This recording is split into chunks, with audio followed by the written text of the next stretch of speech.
नमस्कार दोस्तों, सनातन लॉजिक 9196 में आपका स्वागत है। आज हम आपके लिए लेके आए हैं वैशाख महात्म का 17वां अध्याय। 16वें अध्याय में आपने यम और ब्रह्मा जी का संवाद सुना। उसी कड़ी में 17वें अध्याय में भी आप ब्रह्मा जी और यम का संवाद सुनेंगे। तो आइए विलंब न करते हुए कथा शुरू करते हैं। ब्रह्मा जी कहने लगे कि हे यम, इसमें आश्चर्य की क्या बात है। गुणी व्यक्ति और गुणवानों से ईर्ष्या करना दुख का कारण होता है। ये वैशाख मास भगवान को अति प्रिय है। इसके धर्मों को सुनने मात्र से अनेक पाप दूर हो जाते हैं। जो वैशाख धर्म का पालन करता है और उसके गुणों का गान करता है, उस पर भगवान प्रसन्न होते हैं। ब्रह्मा जी कहते हैं, हे यम, उस राजा पर मेरा कोई प्रभाव नहीं, क्योंकि विष्णु के भक्तों का अशुभ करने की किसकी सामर्थ्य है। उनके भक्तों को जरा, मृत्यु, व्याधि आदि का कुछ भी भय नहीं होता। सेवक को स्वामी ने जिस काम के लिए नियुक्त किया है, जब तक उसमें शक्ति है किए जाए, और जब कार्य करने की शक्ति ना रहे तो स्वामी से निवेदन कर दे, उसी समय वह उऋण हो जाता है। अपनी स्थिति का निवेदन करने से और अपनी स्थिति को स्वामी के सामने बोलने से उसे स्वामी का कार्य ना करने का कोई दोष नहीं लगता। अपना कर्तव्य कार्य करने में प्राणियों को कोई दोष नहीं लगता। हे यम, तुम इस कार्य के करने में असमर्थ हो तो तुम्हारा क्या दोष। जब ब्रह्मा जी ने ऐसा कहा तो यम अत्यंत दुखी होकर अश्रुपात करने लगा तथा अत्यंत दीन वाणी से बोला कि हे पितामह, आपकी सेवा से मुझको सब कुछ मिल गया, परंतु अब मुझे अपने काम पर जाने की तब तक इच्छा नहीं है जब तक भूमंडल पर यह राजा राज्य करता है। जब तक इस राजा को इस कार्य से मैं चलायमान नहीं कर देता, मुझको विश्राम नहीं प्राप्त हो सकता। आप मेरे इस कार्य को सिद्ध कर दीजिए, तब ही मैं फिर शासन कर सकता हूँ।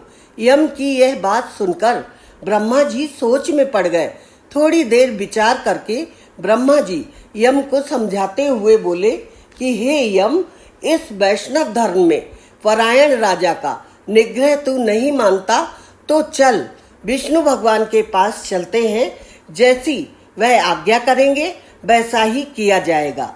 ऐसा कहे ब्रह्मा जी यम को साथ लेकर क्षीर सागर में गए और निर्गुण रूप परमेश्वर अद्वितीय पुरुषोत्तम भगवान की सांख्य योग से स्तुति करने लगे। इस प्रकार की स्तुति पर श्री विष्णु भगवान प्रकट हुए और गंभीर वाणी से कहने लगे कि तुम्हारे आने का क्या कारण है। क्या तुम राक्षसों द्वारा सताए गए हो। यम का मुख मलिन और कंधे झुके हुए दिखाई देते हैं। तब ब्रह्मा जी कहने लगे कि हे प्रभु, राजा कीर्तिमान की आज्ञानुसार उनके शासन में सब मनुष्य वैशाख के धर्मों का पालन करके विष्णु पद को प्राप्त करते चले जा रहे हैं। इस कारण जब सारी यमपुरी खाली हो गई तो यम युद्ध करने के लिए राजा के पास गया और अपना दंड उठाकर राजा को मारने लगा, तो आपके सुदर्शन चक्र ने इसको परास्त कर दिया। अब ये दुखी होकर मेरे पास आया है। हम आपके भक्तों को दंड देने की सामर्थ्य नहीं रखते हैं, इसलिए आपकी शरण में आए हैं। अब हे महाप्रभु, आप राजा को दंड देकर यम की रक्षा कीजिए।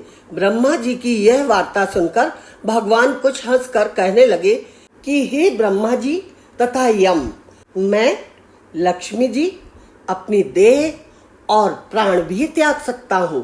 श्री वत्स, कौस्तुभ मणि तथा वैजंती माला का त्याग कर सकता हूँ। श्वेत दीप, बैकुंठ, क्षीर सागर, गरुड़ और शेष को भी छोड़ सकता हूँ, परंतु अपने भक्तों को नहीं छोड़ सकता। आप ही सोचिए, जिन्होंने मेरे लिए सर्वस्व त्याग दिया और अपनी आत्मा मुझ में ही लगा दी, मैं उनको कैसे त्याग सकता हूँ? फिर भी हे यम, मैं तेरे दुख को दूर करने का उपाय बतलाता हूँ। इस राजा की आयु मैंने 10,000 वर्ष की दी है, जिसमें 8,000 वर्ष बीत चुके हैं। अब 2,000 वर्ष की आयु और भोग कर वह मेरी सायुज्य मुक्ति को प्राप्त होगा। तब वेन नाम का एक राजा बड़ा दुराचारी होगा और सब वेदोक्त धर्म को नष्ट कर देगा। तब वैशाख धर्म भी लोप हो जाएंगे और वह स्वयं अपने पाप से जल जाएगा। फिर मैं पृथु का अवतार लेकर पुनः धर्म की स्थापना करूंगा और वैशाख धर्म भी मनुष्यों से कराऊंगा।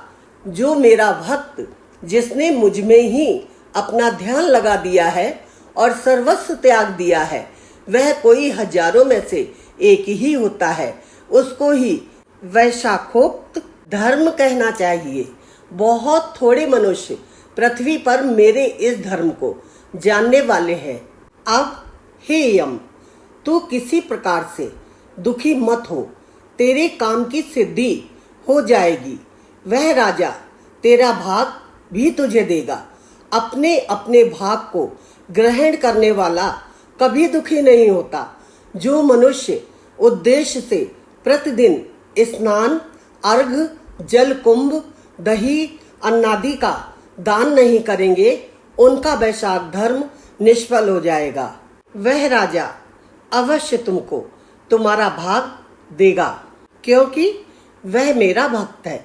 जो कोई प्राणी तुम्हारा भाग देकर वैशाखोक्त धर्म करे, उसके कार्य में तुम विघ्न मत डालो। और जो तुम्हारा भाग दिए बिना ही केवल मेरा भजन करता है, उसको मेरी आज्ञा से तुम अवश्य दंड दो। उस राजा से तुम्हें भाग दिलाने के लिए मैं अभी सुनंद को भेजता हूँ। वह अवश्य राजा को समझाकर तुम्हें भाग दिलाएगा। इस प्रकार हर तरह से यम को आश्वासन देकर भगवान अंतर्ध्यान हो गए। यम भी प्रसन्नता से अपनी पुरी को चला गया और फिर भगवान की आज्ञा से जैसे सुनंद ने राजा को समझाया, सभी ने वैशाख मास के धर्मों में यम को भाग दिया। इसलिए वैशाख मास में प्रतिदिन यम के निमित्त स्नान अर्घादि करना चाहिए, नहीं तो वैशाख के सब कर्म निष्फल हो जाते हैं। वैशाख की पूर्णिमा को सबसे पहले यमराज के निमित्त जल का घड़ा, दही तथा अन्न दान करना चाहिए। फिर पितरों और गुरु के निमित्त, पश्चात भगवान के निमित्त शीतल जल, दही, अन्न, तांबूल, दक्षिणा और फल कांसे के पात्र में रखकर भगवान के अर्पण करें। इस प्रकार राजा अपनी समस्त आयु को भोग कर अपने पुत्र पौत्रादि समेत वैकुंठ को चला गया। जब वह राजा वैकुंठ को चला गया तो बेन नाम का महापापी और नीच राजा हुआ। उसने सब धर्मों तथा वैशाख के धर्मों का भी लोप कर दिया था। इस प्रकार हे यम, गुणी व्यक्ति की ना तो निंदा करें और ना ही ईर्ष्या करें। उसके गुणों को कुछ अपने जीवन में उतारिए और उसकी सराहना करिए। जो व्यक्ति गुणी व्यक्ति की निंदा करता है या सुनता है, उसको अगले जन्म में छोटी सी उम्र में ही असाध्य रोग आकर घेर लेते हैं। दोस्तों, वैशाख महात्म का 17वां अध्याय यहीं पर समाप्त हो गया है। अगर आपको हमारा ये वीडियो पसंद आया है तो लाइक कीजिए और कमेंट्स में जय श्री कृष्णा अवश्य लिखें।